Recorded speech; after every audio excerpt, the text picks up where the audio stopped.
Yeah, the house was built in 36, added on to in 39. The barns that are there now were built, the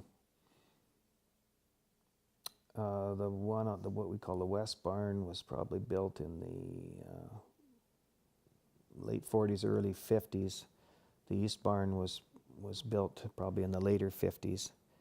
The guest cab, what we call a guest cabin now, and there's a picture of it right here in one of these photo albums, was built as a schoolhouse because 1937 and 8, in that time frame, when my grandparents had concentrated here on Granddad's homestead, their two young daughters needed to go to school along with one or two neighbor kids.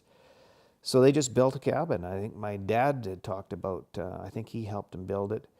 He said there was 4 axemen, one on each corner, and they put up 4 rounds a day, and in 3 days they had a log cabin built and roofed it and hired a school teacher by the name of Tilly Zuccolo. And Tilly Zuccolo later married Jim Richards, and for whom Richards Road is named, and their son and his family still live on the ranch on Richards Road.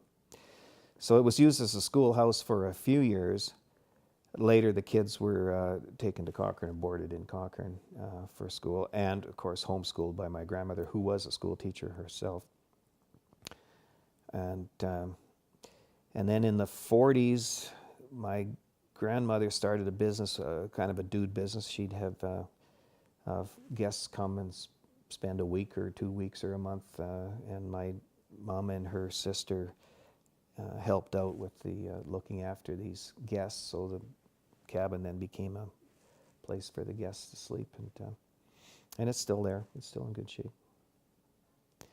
There's some photos here of my dad getting logs out to a sawmill, and he cut lumber. He bought his own little sawmill, and he cut his own lumber for most of his buildings. He didn't have a planer, so he used to haul it to Brooks Sawmill, and they would plane any lumber he needed to be planed, but just for building barns and corrals and stuff, it didn't need to be planed, so he did that. My dad, he was a product of the Depression. They had nothing in the 30s.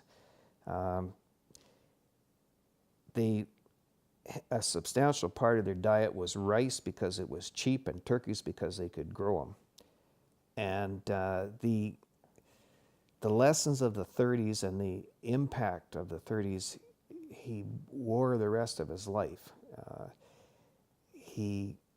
After he bought Section 8 and got it paid for, I don't think he ever went in debt again.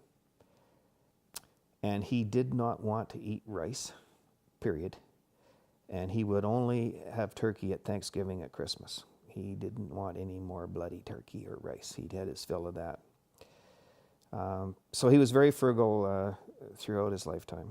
But nevertheless, they had, after once they got into the 50s, they were comfortable, but they certainly weren't extravagant in any way.